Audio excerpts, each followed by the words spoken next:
राधे राधे प्यारे बच्चों। कक्षा 12 का फिजिक्स हम लोग पढ़ रहे थे ना, तो उसमें हम कुछ आप लोगों को बताए थे और 2 दिन वीडियो हम नहीं डाल पाए, बहुत दिक्कत था बच्चों। थोड़ा सा लाइट का प्रॉब्लम था, लाइट था हम लोग के तरफ नहीं, और इसी वजह से वीडियो हम नहीं डाल पा रहे थे। तो आज फिर हम ये कर रहे हैं। हाँ बच्चों, अब ज्यादा से ज्यादा शेयर कीजिए, चैनल को सब्सक्राइब कीजिए। और चलिए बहुत ज्यादा बात ना करके हम लोग स्टार्ट करते हैं अपना टॉपिक का। यानी फिजिक्स का पहला चैप्टर हम लोग पढ़ रहे थे बच्चों, कूलॉम का नियम, है ना। तो उसमें कुछ पढ़ लिए थे। अगला हेडिंग जो पढ़ना है बच्चों, वैद्युत आवेश का मात्रक। ठीक है, वैद्युत आवेश का मात्रक जो अगला हेडिंग है वो क्या है बच्चों, वैद्युत आवेश, वैद्युत आवेश का मात्रक, है ना। तो वैद्युत आवेश का मात्रक। और थोड़ा सा समझना बच्चों, हम लोग कक्षा 11 में पढ़े होंगे तो कुछ पद्धतियां पढ़े थे, एमकेएस पद्धति, सीजीएस पद्धति, एसपीएस पद्धति, ठीक है ना। तो एमकेएस सीजीएस पद्धति जो पढ़े थे, एमकेएस पद्धति, एमकेएस हो गया, सीजीएस हो गया, है ना, फिर एफपीएस हो गया। अब एसआई पद्धति, system of international D unit, है ना, system of international D unit. कई बार पेपर में पूछा गया बच्चों, एयरफोर्स में पूछ देता है, ठीक है। रेलवे पेपर में कई बार पूछा गया क्वेश्चन है कि एसआई का बच्चों फुल फॉर्म बता दीजिए, तो एसआई का तो बच्चे क्या देते हैं, इंटरनेशनल सिस्टम। अक्सर मैंने लोग कहते हैं इंटरनेशनल सिस्टम, इंटरनेशनल नहीं, वो गलत हो जाएगा। अगर इसका पूरा नाम अगर देखेंगे ना तो system of international D unit होता है बच्चों, या एमकेएस के बराबर होता है। तो बाकी हम लोग पढ़े थे। तो वैद्युत आवेश का मात्रक पढ़ते समय सबसे पहले तो हम लोग को ये जानना पड़ेगा कि वैद्युत आवेश बराबर होता क्या है, ठीक है कि नहीं। जैसे अगर हम लोग निकालते थे, कह दिया जाता था कि चाल का मात्रक बता दीजिए, तो हम लोग क्या पढ़ते थे बच्चों, चाल बराबर दूरी बटा समय। क्या पढ़ते थे, चाल बराबर दूरी बटा समय।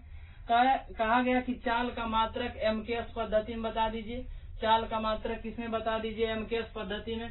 तो एम का मतलब बच्चों होता है मीटर, के का मतलब किलोग्राम, और एस का मतलब होता है बच्चों सेकंड। तो दूरी, और दूरी को एमकेएस पद्धति में किससे मापेंगे, मीटर से, तो ये मीटर हो गया। समय किससे मापेंगे, सेकंड से, ये सेकंड हो गया।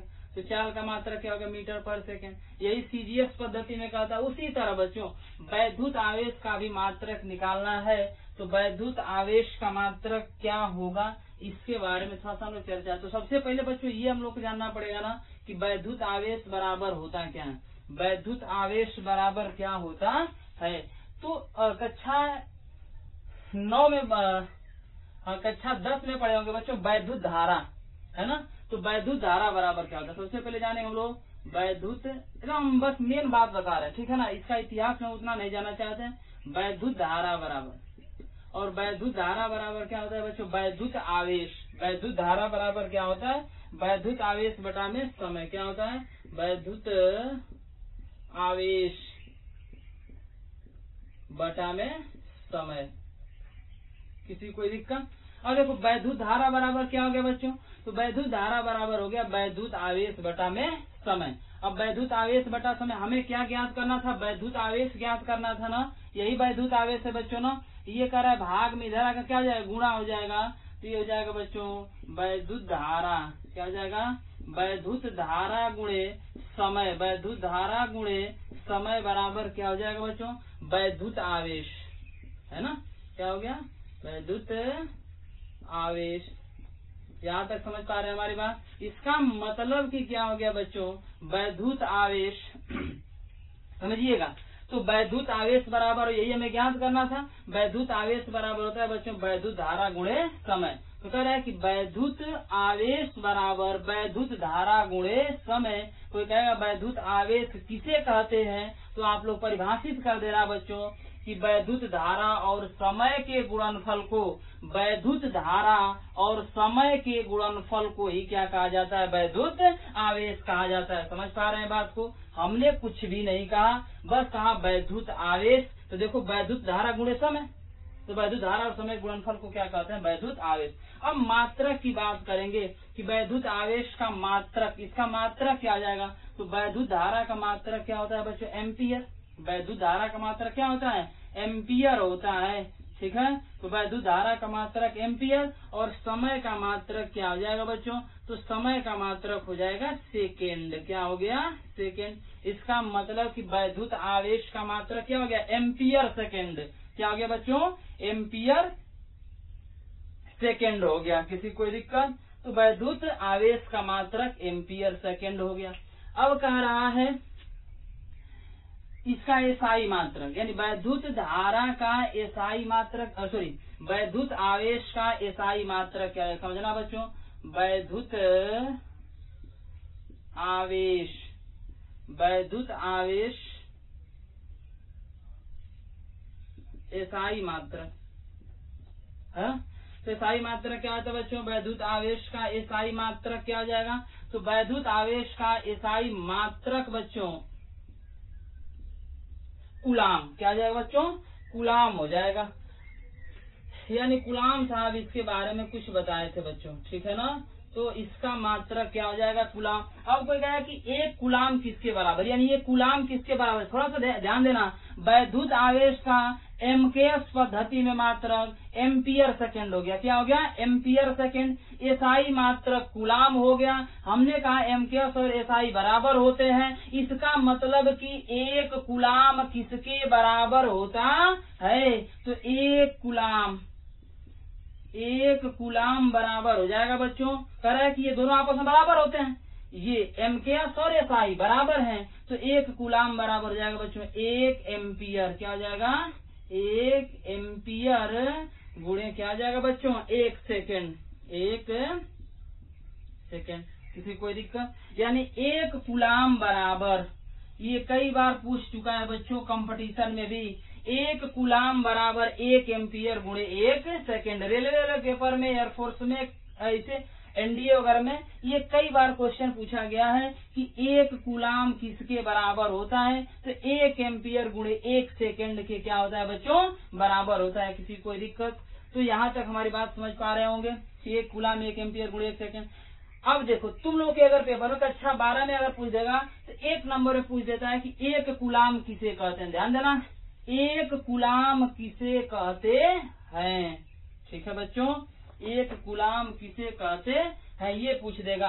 एयर फोर्स में, एनडीए में और रेलवे में, ग्रुप डी वगैरह में पूछ देता है कि एक कूलाम किसके बराबर होता है, तो एक एम्पियर गुणे एक सेकेंड होता है। कह रहा है कि एमकेएस पद्धति में वैद्युत आवेश का मात्रक एम्पियर सेकेंड हो गया। कह रहा है कि वैद्युत आवेश का एसआई मात्रक कूलाम हो गया। एक कूलाम किसके बराबर, एक एम्पियर गुणे एक सेकेंड के क्या होगा बच्चों, बराबर होगा।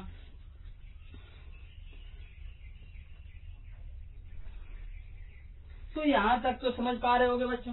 अब अगर जो इंटर का पेपर होता है ना, उसमें पूछे एक कूलाम किसे कहते हैं, यानी परिभाषित कर दीजिए, इसको डिफाइन करिए कि एक कूलाम किसे कहते हैं। तो आप लोग क्या बताओ, कैसे परिभाषित करोगे, परिभाषा यही से निकाल लेंगे बच्चों, ठीक है ना। समझ, धीरे धीरे सुनिएगा, उसको आराम से नोट कर लीजिएगा, मैं लिख नहीं सकता।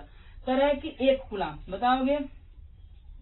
अच्छा ये बताओ, अगर हम लोग विद्युत पढ़ रहे हैं तो बच्चों जाहिर सी बात है कि अगर विद्युत पढ़ रहे हैं तो इस पूरे चैप्टर में करंट आएगा और जाएगा, विद्युत धारा आएगी और जाएगी। तो विद्युत धारा किसमें आएगी जाएगी, किसी चालक में ना, कोई धारावाही चालक होगा, उसी में विद्युत धारा आ रही होगी और जा रही होगी। या तो विद्युत धारा हम भेज रहे हैं या विद्युत धारा को ले रहे हैं। तो किसी चालक में कोई धारावाही चालक होगा, उसी में धारा आएगी और बच्चों जाएगी। ये आप लोग समझिएगा, परिभाषा हम लोग वहीं से बनाएंगे। कह रहे कि यदि किसी चालक में या किसी चालक में एक एम्पियर की धारा, समझिएगा, यदि किसी चालक में एक एम्पियर की धारा एक सेकेंड तक प्रवाहित हो रही हो तो, ठीक है, यदि किसी चालक में एक एम्पियर की धारा एक सेकेंड तक प्रवाहित हो रही हो तो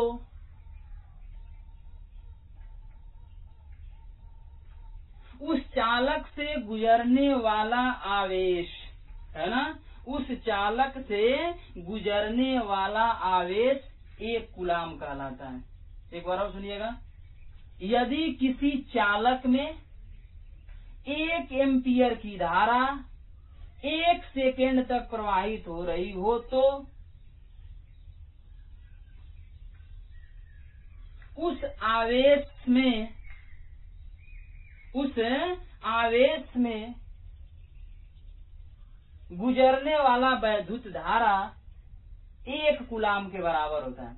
उस आवेश में गुजरने वाला वैद्युत धारा या उस चालक में गुजरने वाला आवेश, ऐसे बोलना, उस चालक में गुजरने वाला आवेश ही बोलना। कह रहा है कि यदि किसी परिपथ में 1 एम्पीयर की धारा 1 सेकंड तक प्रवाहित हो रही हो तो उस चालक में गुजरने वाला आवेश, उस चालक में गुजरने वाला आवेश कह रहा है कि 1 कूलाम होता है। इसको धीरे से नोट कर लो। यदि किसी चालक में 1 एम्पीयर की धारा 1 सेकंड तक प्रवाहित हो रहा हो तो उस चालक में गुजरने वाला आवेश 1 कूलाम होता है। किसी कोई दिक्कत? तो ये चीज आप लोग बच्चों समझ गए होंगे। तो अगला हेडिंग हम लोग देखते हैं। अगला हेडिंग क्या है? यानी अगला हेडिंग कूलाम का नियम, वैद्युतशीलता एवं परावैद्युतांक। तो कूलाम का नियम क्या है बच्चों? कूलाम ने अपना नियम क्या दिया था, इस पर थोड़ा सा चर्चा कर लेते हैं। कूलाम ने अपना नियम क्या दिया?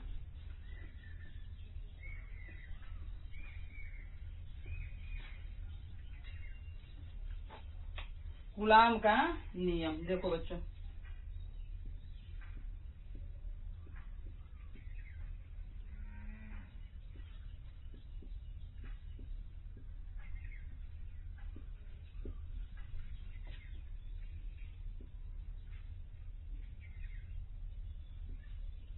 ठीक है। ये हो गया बच्चों कूलाम का नियम, यानी कूलाम ने अपना क्या नियम दिया था।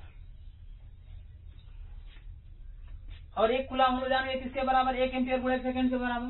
कह रहा है कि इसके पहले बच्चों हम लोग पढ़े थे कि अगर 2 समान आवेश हैं, समझिएगा, अगर 2 समान आवेश हैं तो एक दूसरे को क्या करते हैं? प्रतिकर्षित करते हैं। अगर 2 समान आवेश हैं तो एक दूसरे को क्या करते हैं? प्रतिकर्षित करते हैं। कह रहा है कि अगर 2 विपरीत आवेश, यानी एक प्लस हो गया और एक क्या हो गया बच्चों? माइनस, तो ये एक दूसरे को क्या करते हैं? आकर्षित करते हैं। इतना तो बात समझ पा रहे हैं आप लोग? अच्छा जी, अब देखिए इसका मतलब कि अगर ये 2 समान आवेश एक दूसरे को आकर्षित कर रहे हैं तो किसी बल से आकर्षित कर रहे होंगे। अगर प्रतिकर्षित कर रहे होंगे तो किसी बल से प्रतिकर्षित कर रहे हैं, आकर्षित कर रहे हैं तो किसी बल से आकर्षित कर रहे हैं। तो जिस बल से आकर्षित करते हैं उस बल को हम लोग क्या कहते हैं बच्चों? वैद्युत बल कहते हैं। क्या कहते हैं? वैद्युत बल कहते हैं। इसको जानते रहिएगा, वैद्युत बल। कई बार ग्रुप डी में पूछा गया क्वेश्चन, यूपीपी में एक बार पूछा गया क्वेश्चन था कि कह रहा है कि 2 आवेशों के बीच जो आकर्षण और प्रतिकर्षण बल लगता है, यानी जिस बल से वो आवेशों को अपनी तरफ आकर्षित करता है और या प्रतिकर्षित करता है, उस बल को क्या कहते हैं? वैद्युत बल कहते हैं। क्या कहते हैं बच्चों? वैद्युत बल कहते हैं। या अगर ये नहीं दिया है तो इनके बीच आकर्षण बल या प्रतिकर्षण बल कार्य करता है। अगर ये ऑप्शन में नहीं दिया होगा तो ये जरूर दिया होगा कि 2 समान आवेशों के बीच 2 समान आवेशों के बीच प्रतिकर्षण बल कार्य करता है और विपरीत आवेशों के बीच बच्चों आकर्षण बल कार्य करता है। ये जरूर दिया होगा। हाँ, एक बात जानते रहना बच्चों, अगर ये आवेश, अगर दो आवेश निर्वात में भी स्थित हो तो उस पर वैद्युत बल कार्य करता है। अगर निर्वात में भी स्थित है तो कह रहा है कि उनके बीच आकर्षण और प्रतिकर्षण बल कार्य करता है। इसको आप लोग जानते रहिएगा बच्चों। बाकी कूलाम साहब ने अपना क्या नियम दिया था बच्चों? कूलाम ने 2 आवेशों पर ही अपना एक नियम दिया था। कूलाम साहब ने 2 आवेशों पर ही अपना एक नियम दिया था। कह रहा है कि ये अमेरिकी वैज्ञानिक थे, यानी सन 1785 लगभग बच्चों, सन 1785 ईस्वी में कूलाम साहब, है ना, सन 1785, ये सब कंपटीशन में आता है बच्चों। सन 1785, सन 1785 में अमेरिकी वैज्ञानिक है, इन्होंने कहा कि फ्रांसिस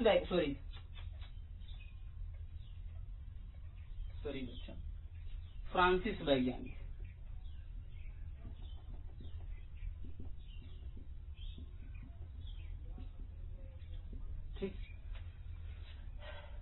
कह रहा है कि दो आवेशों के बीच अपना एक क्या दिया था बच्चों, नियम। ठीक, तो इन्होंने नियम क्या दिया था बच्चों, यही हम लोग जानना है। इन्होंने अपना एक नियम दिया, वह नियम क्या दिया, बहुत ही इम्पोर्टेंट है बच्चों, कूलाम का नियम। तो किस सन में दिया था, 1785 में। कहाँ के रहने वाले थे, फ्रांस के रहने वाले थे बच्चों। तो इसको आप लोग जानते रहिएगा, ठीक है। आगे देखिए, इन्होंने बताया बच्चों कि दो आवेशों के बीच कार्य करने वाला आकर्षण या प्रतिकर्षण बल।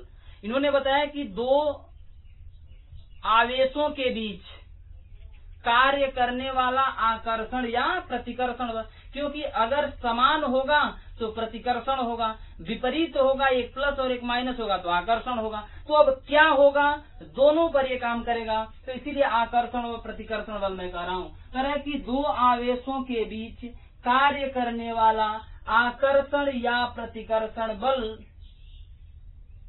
उन आवेशों के गुणनफल के अनुक्रमानुपाती तथा बीच की दूरी के वर्ग के व्युत क्रमानुपाती होता है। ठीक है बच्चों, तो समझिएगा कहा जिस हिसाब से इन्होंने परिभाषित किया उसके अनुसार देखिए। मान लिया जाए बच्चों दो आवेश हैं, है ना।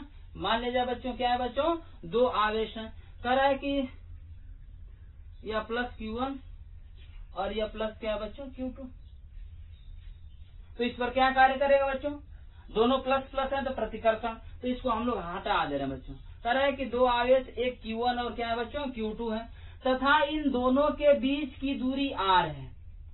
ठीक है ना, तथा इन दोनों के बीच की दूरी क्या है, R है।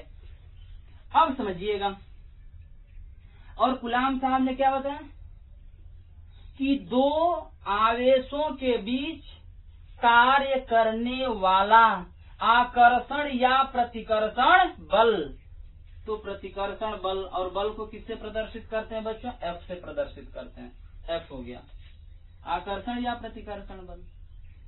इन दोनों आवेशों के गुणनफल, तो दोनों आवेशों के गुणनफल, आवेश है ना, दोनों आवेशों के गुणनफल के अनुक्रमानुपाती तथा बीच की दूरी R, तो बीच की दूरी के वर्ग के व्युत क्रमानुपाती, बीच की दूरी के वर्ग के व्युत क्रमानुपाती होता है। ये किसका नियम था बच्चों, कूलाम साहब का नियम था। किसी कोई दिक्कत, तो समझिएगा कि दो आवेशों के बीच कार्य करने वाला आकर्षण या प्रतिकर्षण बल आवेशों के गुणनफल के अनुक्रमानुपाती तथा बीच की दूरी के वर्ग के व्युत क्रमानुपाती होता है। यहाँ तक समझ पा रहे हो बच्चों, यहाँ तक समझ रहे हो ना। समझिएगा, तो कह रहा है कि F proportional to Q1 Q2 अपान क्या हो गया बच्चों, जहां F बराबर, ठीक है, जहां F बराबर हो जाएगा बच्चों 1/4 पाई एप्सिलॉन 0 Q1 Q2 अपान R²। ठीक है, Q1 Q2 अपान R², जहां F बराबर 1/4 पाई एप्सिलॉन 0 Q1 Q2 अपान क्या, सॉरी एक बार, हाँ, Q1 Q2 अपान क्या जाएगा बच्चों, R² हो जाएगा।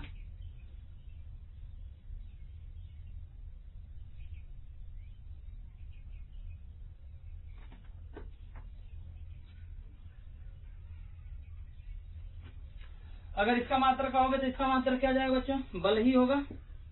इसका मात्रक क्या होगा, बल होगा। क्यों, बल F बराबर 1/4 पाई एप्सिलॉन 0 Q1 Q2 अपन R²। जहां अगर ऐसे बताओगे, जहां 1/4 पाई एप्सिलॉन 0, जहां 1/4 पाई एप्सिलॉन 0 क्या है बच्चों, अनुक्रमानुपाती व्युत क्रमानुपाती नियतांक है। ठीक है ना, ये कांस्टेंट है बच्चों, अनुक्रमानुपाती नियतांक है, अनुक्रमानुपाती नियतांक है। ठीक है, 1/4 पाई एप्सिलॉन 0 कह रहा है बच्चों कि अनुक्रमानुपाती नियतांक है। प्रयोगों द्वारा अगर इसका मान देखा जाए बच्चों, तो प्रयोगों द्वारा इसका मान 4 पाई एप्सिलॉन 0 का मान कितना होता है बच्चों? 9 गुणे 10 के पावर 9। कितना होता है? 9 गुणे 10 के पावर 9। यानी ये प्रयोगों द्वारा इसका मान कितना निकाला गया बच्चों? 9 गुणे 10 के पावर 9। समझिएगा, 9 गुणे 10 के पावर 9, 9 इंटू 10 के पावर 9। मात्रक अगर इसका लिखोगे बच्चों तो न्यूटन, क्या आ जाएगा बच्चों? न्यूटन, न्यूटन के अंत से न्यूटन मीटर स्क्वायर प्रति, न्यूटन मीटर स्क्वायर प्रति क्या हो जाएगा? आवेश का मात्रक। अभी हम लोग बच्चों कूलाम पढ़े हैं, क्या पढ़े हैं? आवेश का मात्रक कूलाम, तो कूलाम का स्क्वायर। ठीक है कि नहीं? ठीक है। यानी कह रहा है कि 1/4 पाई एप्सिलॉन 0 का मान प्रयोगों द्वारा 9 गुणे 10 के पावर 9 न्यूटन मीटर स्क्वायर पर कूलाम स्क्वायर हो गया बच्चों। इसका मात्रक कैसे निकालोगे? ये चीज आप लोग समझ पा रहे होंगे। तो अगर इसका मात्रक निकालना है बच्चों, कुछ भी नहीं करना है, बिल्कुल आसान है। कह रहा है बच्चों कि अगर इसका मात्रक आप लोग निकालना चाहते हो ना, ये आर स्क्वायर भाग में इधर क्या जाएगा? गुणा, तो एफ इंटू आर स्क्वायर, ये गुणा में है तो इधर क्या जाएगा बच्चों? भाग, यानी Q1 और क्या हो गया? Q2 बराबर 1/4 पाई एप्सिलॉन 0। एफ का मात्रक बच्चों न्यूटन होता है, आर दूरी है और दूरी का मात्रक बच्चों मीटर स्क्वायर है तो स्क्वायर हो गया, पर क्यू कूलाम आवेश, तो आवेश का मात्रक क्या जाएगा बच्चों? कूलाम। क्या जाएगा? कूलाम हो जाएगा। ये भी आवेश है, इसका मात्रक क्या जाएगा बच्चों? कूलाम हो जाएगा। क्या जाएगा? कूलाम हो जाएगा। कूलाम में कूलाम का गुणा करो, कूलाम स्क्वायर, यानी इसका मात्रक आ गया बच्चों न्यूटन मीटर स्क्वायर पर coulomb square. Newton metre square पर क्या हो गया बच्चों? कूलाम स्क्वायर हो गया। उम्मीद है समझ पा रहे होगे यहाँ तक, ठीक है ना? तो ये चीज हो गया बच्चों। इसमें हमने कुछ नहीं किया, ये प्रयोगों द्वारा, इसका कोई गणितीय निगमन नहीं मैं कर दूं, ये प्रयोगों द्वारा ये मान निकाला गया है बच्चों। तो ये चीज आप लोग समझ पा रहे होंगे। अच्छा, ये सोचना बच्चों, इसको तो मिटा दो, समझना, बहुत इंपॉर्टेंट चीज बताने जा रहा हूँ। अब इसमें बहुत सारी चीजें पढ़ना है हम लोग को, धीरे धीरे हम लोग पढ़ेंगे, अभी तो शुरू हुआ है तो धीरे धीरे इसको पढ़ेंगे बच्चों।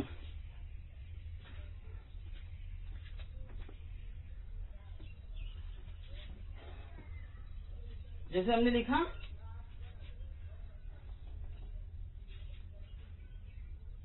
समझना कि F बराबर 1/4 पाई एप्सिलॉन 0 Q1 Q2 अपान R स्क्वायर, ये लिखा ना।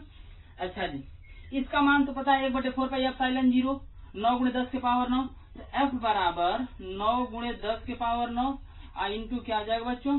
Q1 Q2 अपान R स्क्वायर हो गया। ठीक है कि नहीं? ठीक है, ये चीज हो गया।